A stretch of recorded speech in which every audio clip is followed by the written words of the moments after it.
রতন একজন খুব বড় বিজনেসম্যান। তার পরিবারে সে আর তার স্ত্রী নিশা। রতনের পরিবারের সুনাম একটি ধনী আর খুশিয়াল পরিবার হিসাবে জানা যায়। কিন্তু গত কয়েকদিন ধরে রতনের বিজনেসটা ঠিক চলছে না। এই নিয়ে সে উদাস হয়ে তার অফিসে তার বন্ধু বিজয়ের সাথে কথা বলছে। কি হয়েছে তোর? খুব টেনশনে আছিস বলে মনে হচ্ছে। তা টেনশন করবো না, কয়েকদিন ধরে বিজনেসটা ঠিক চলছে না রে। তা বিজনেসে তো লাভ ক্ষতি হতেই থাকে, আর এমনিতেই মার্কেট তো এখন ডাউনই চলছে। কিন্তু কেন জানি না আমার খুব টেনশন হচ্ছে। এই নিয়ে আমি নিশাকেও কিছু জানাইনি রে। আর যেদিন থেকে সবাই শুনেছে আমার বিজনেসটাও ঠিক চলছে না, যারা টাকা পাবে তারা বারবার টাকা চাইতে আসছে। আমি কি বলছি, তুই একটা কাজ কর, নিশাকে নিয়ে কদিন কোথাও থেকে ঘুরে আয়। যখন মার্কেটের স্থিতি ঠিক হয়ে যাবে তখন নয় ফিরে আসবি। তাহলে তুই নতুন কিছু ভাবার সুযোগও পাবি, আর যারা টাকা চাইছে তাদের থেকে মুক্তিও পাবি। তোর কথা নয় ঠিক আছে, কিন্তু যাব কোথায়? আরে বেহালাতে আমি যে বাড়িটা কিনেছিলাম, তুই ওখানেও যেতে পারিস। এমনিতে রিয়া চলে যাওয়ার পর বাড়িটা খালিই পড়ে আছে। এটা শোনার পর রতন বিজয়ের মুখের দিকে তাকিয়ে কিছু বলতে চাইল, কিন্তু তার মুখ দিয়ে কোনো শব্দ বাড়ল না। বিজয়ও বুঝতে পারল রতন তাকে ঠিক কী বলতে চায়।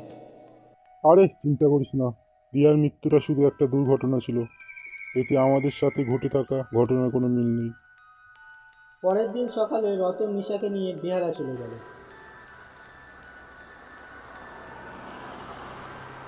বেহালার বাড়ি দেখে নিশা খুব খুশি হয়ে গেল। ওয়াও রতন, এই বাড়িটা কত সুন্দর। আগে আমি এখানে আসবো জানলে অনেক শপিং করে কিন্তু আসতাম। নিশা, এই বাড়িটা আমার নয়, এটা আমার বন্ধু বিজয়ের।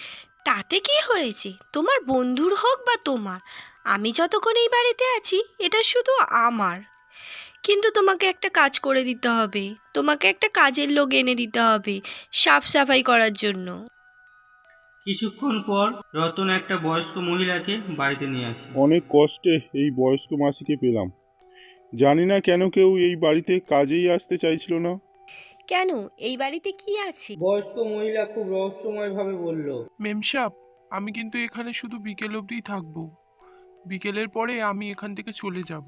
আমার কোনো প্রবলেম নেই, এমনিতে সন্ধ্যের পরে তোমাকে এখানে রেখে দেওয়ার আমার কোনো শখও নেই। যাও, নিজের কাজ করো গে যাও। বয়স্ক মহিলা নিজের কাজে চলে যাওয়ার পর নিশা কিচেনে রতনের জন্য খাবার বানাচ্ছিল। তখন নিশা বাথরুম থেকে আসা শাওয়ারের জলের আওয়াজ পেল। আরে মাসি, শুনতে পাচ্ছ? বাথরুমে মনে হয় শাওয়ারটাও চলছে। উনি মনে হয় শাওয়ারটা বন্ধ করতে ভুলে গিয়েছে। যাও তো বন্ধ করে দিয়ে এসো। হ্যাঁ মেমসাব, এক্ষুনি যাচ্ছি।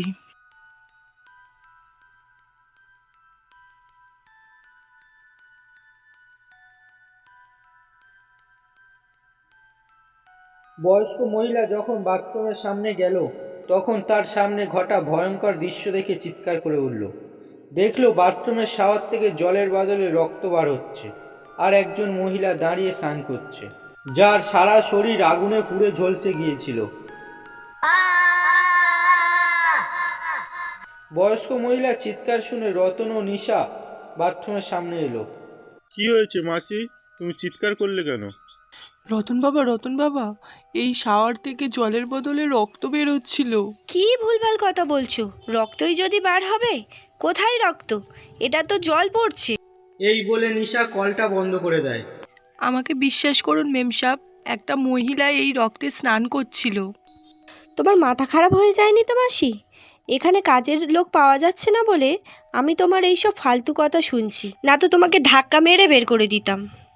নিশা, এবার তো চুপ করো। তুমি ভুল দেখেছো মাসি, যাও নিজের কাজ করো। ঠিক আছে রতন বাবা, আমি যাচ্ছি, কিন্তু এই বাথরুমে আমি আর আসবো না। তোমাদের বাথরুম পরিষ্কার করার হলে তোমাদের মধ্যে কেউ করে নিও। এই বলে বয়স্ক মহিলা নিজের কাজে চলে গেল। তোমার এই কাজের মাসি আমার মুডটাই খারাপ করে দিল। নিশা, হয়ে গেছে তো, এবার তো একটু চুপ করো। ভুলে যেও না, উনি একজন বয়স্ক মহিলা। উনি যদি এখান থেকে চলে যায় তাহলে আমরা আর কোনো কাজের লোক পাবো না। তখন বলবে না যে সব কাজ তোমাকে করতে হচ্ছে। এই বলে রতন ওখান থেকে বেডরুমে চলে আসে। তখন বয়স্ক মহিলা রতনের কাছে এসে ধীরে ধীরে বলে, সাহেব, আমি মিথ্যে বলছি না, সত্যি শাওয়ার থেকে জলের বদলে রক্ত বার হচ্ছিল। আর আমি ম্যাডামকে তো বলিনি যে ওই রক্তের ফোঁটা যখন আমার হাতে এসে পড়লো তখন আমার পান বেরিয়ে গিয়েছিল, মনে হয়েছিল যেন আমার হাতে কেউ অ্যাসিড ঢেলে দিয়েছে। এই বলে বয়স্ক মহিলা নিজের হাত রতনের সামনে করল। বয়স্ক মহিলার হাত পুরো ঝলসে গিয়েছিল, যা দেখে রতনের বুক ভয়ে কেঁপে উঠল। বিকাল হয়ে গিয়েছে সাহেব, আমি বাড়ি চলে যাচ্ছি। আর আমার আজকে টাকাও লাগবে না, কিন্তু আমি আর এখানে আসবো না। যাচ্ছ যখন তখন আমাকে একটা কথা বলে যাও, এখানে কোনো কাজের লোক কাজ করতে আসে না কেন? সাহেব, 2 মাস আগে এই বাড়ির মালিকের স্ত্রী রহস্যময়ভাবে পুড়ে মারা গিয়েছিল। পুলিশ শুধু তার কঙ্কাল পেয়েছিল। তখন থেকেই এই বাংলোকে নিয়ে আশেপাশের গ্রামের মানুষের মনে ভয় তৈরি হয়। সবাই এটাই বলে যে এই বাংলোয় নাকি ভূত আছে। এই বলে বয়স্ক মহিলা ওখান থেকে চলে যায়।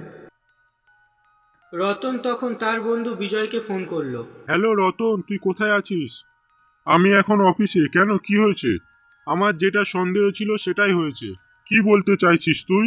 তোর স্ত্রীর মৃত্যু? চুপ, ফোনে কিছু বলার দরকার নেই, আমি এখনই বেহালায় যাচ্ছি, ওখানে গিয়ে সব কথা হবে। এই বলে বিজয় ফোন কেটে দিল। রতন বিজয়ের জন্য অপেক্ষা করতে লাগলো। বিজয়ের অপেক্ষা করতে করতে অনেক সময় চলে গিয়েছিল। বিজয়ের ফোনও বন্ধ আসছিল। তখন নিশা ওখানে আসে। রতন, আজ সকাল থেকে অনেক পরিশ্রম হয়েছে। আমি স্নান করতে যাচ্ছি, তারপর এসে আমরা দুজনে একসাথে রাতের খাবার খাবো। এই বলে নিশা ওখান থেকে চলে যায়। নিশা বাথরুমে গিয়ে শাওয়ারের দিকে তাকিয়ে হেসে হেসে বলল, কি আশ্চর্য ব্যাপার, এই বুড়ি মহিলা শাওয়ারে জলের বদলে রক্ত দেখতে পাচ্ছিল। এইটুকু বলে নিশা শাওয়ার অন করে দিল। কিন্তু যেই মাত্র সে শাওয়ার অন করলো, তার মনে হলো কেউ যেন তার শরীরে আগুন লাগিয়ে দিয়েছে। হঠাৎ করে শাওয়ার থেকে রক্ত বার হতে লাগলো। এটা দেখে নিশা প্রচন্ডভাবে চিৎকার করে উঠলো। কিন্তু তার এমন মনে হচ্ছিল যেন কেউ তার গলা টিপে ধরেছে। দেখতে দেখতে ওই শাওয়ার থেকে একটা কালো ধোঁয়া বার হতে থাকে। কিছুক্ষণের মধ্যে সেই কালো ধোঁয়া একটা ভয়ঙ্কর রূপ ধারণ করে। তার শরীর পুরো পুড়ে গিয়েছিল। সে নিশার দিকে তাকিয়ে হাসতে থাকে। তুমি কে? কে তুমি? তোর মৃত্যু। এইটুকু বলে সে আবার কালো ধোঁয়ায় পরিণত হয় এবং নিশার মুখের মধ্যে প্রবেশ করে। অন্যদিকে রতন অস্থির হয়ে বিজয়ের আসার অপেক্ষা করছিল। তখনই দরজায় দোরবেল বেজে ওঠে। রতন যেইমাত্র দরজা খুললো, তার সামনে বিজয় দাঁড়িয়েছিল। তোকে আমি কতবার বলেছি ফোনে এইসব কথা বলবি না? ভাই, যেসব ঘটনাগুলো আমাদের সাথে ঘটছে না, তা আমার খুব রহস্যময় মনে হচ্ছে। আমার তো খুব ভয় লাগতে শুরু করেছে রে। কেন, কি হয়েছে? তুই নিজে ভেবে দেখ, প্রথমে তোর স্ত্রী মারা গেল, তারপর আমার ব্যবসাও শেষ হয়ে গেল। এতে তেমন কিছু নেই, তোর মাথা খারাপ হয়ে গেছে। কতবার বলেছি না আমরা যেটা করেছি তা আমাদের ভালোর জন্য করেছি? বিজয় এইটুকুই বলেছিল, তখনই নিশার চিৎকার ওদের কানে আসে। কি হলো? এটা নিশার চিৎকার না? কোথায় নিশা? মনে পড়ছে না, মনে হয় বাথরুমে স্নান করতে গেছে, কিন্তু ও তো অনেকক্ষণ আগে গিয়েছে। চল চল দেখি, বাথরুমে পা পিছলে পড়ে গেল না তো। এই বলে তারা বাথরুমের সামনে গেল। কিন্তু বাথরুমের সামনে দৃশ্য দেখে ওদের চোখ ছানাবড়া হয়ে যায়। ওরা দেখলো নিশা বাথরুমের মেঝেতেই পড়ে আছে, আর একটা অন্য মেয়ে রহস্যময় ভাবে হাসতে হাসতে বাতাসে ভাসছে। এটা কি করে সম্ভব? তুমি তো নিশা। হ্যাঁ। মনে পড়ে সেই দিনটার কথা, যেদিন তোমরা আমাকে... এই ঘটনা 2 মাস আগে। রাত তখন 12টা। রিয়া অনেকক্ষণ ধরে তার স্বামী বিজয়ের বাড়ি আসার অপেক্ষা করছিল। কয়েক মাস আগেই ওদের বিয়ে হয়েছে, আর গত 2 দিন ওরা এই বাড়িতে শিফট হয়েছে। জানি না আর কতক্ষণ লাগবে ওনার আসতে। যাই, ততক্ষণ ওনার আসার আগে একটু শাওয়ার নিয়ে নিই। এই বলে রিয়া বাথরুমের মধ্যে চলে গেল। যবে থেকে এখানে এসেছি শাওয়ারটা ইউজই করা হয়নি। দেখি তো শাওয়ারটা ঠিক আছে কি না। এই বলে যখন সে শাওয়ারটা চালালো, এটা কি করে সম্ভব? শাওয়ার থেকে জলের বদলে রক্ত বেরোচ্ছে কেন? যখন এই রক্তের ফোঁটা রিয়ার শরীরে পড়ল, রিয়ার শরীর এমনভাবে পুড়তে থাকলো যেন কেউ তার শরীরে অ্যাসিড ঢেলে দিয়েছে। কিছুক্ষণে রিয়ার যন্ত্রণা ভরা আওয়াজ সারা বাড়িতে ছড়িয়ে গেল। আমাদের ক্ষমা করে দাও। আমরা যদি এমনটা না করতাম, তুমি আমাদের ব্যাপারে পুলিশকে জানিয়ে দিতে যে আমরা তোমার কাছ থেকে কোটি কোটি টাকা ধার নিয়েছিলাম। তা ফেরত দেওয়ার জন্য আমরা কখনোই রাজি ছিলাম না। তোমরা দুজন আমার বিজনেস পার্টনার ছিলে, তোমাদেরকে আমি কত ভরসা করেছিলাম, আর তার বদলে তার বদলে কি করলে? জলের ট্যাঙ্কে জলের বদলে তোমরা অ্যাসিড দিয়ে দিলে।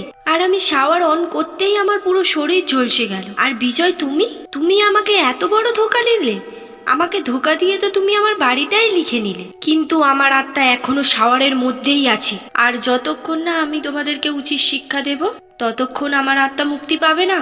এখন তোমরা সেই কষ্ট বোধ করবে, যেমনটা তোমরা আমাকে দিয়েছিলে।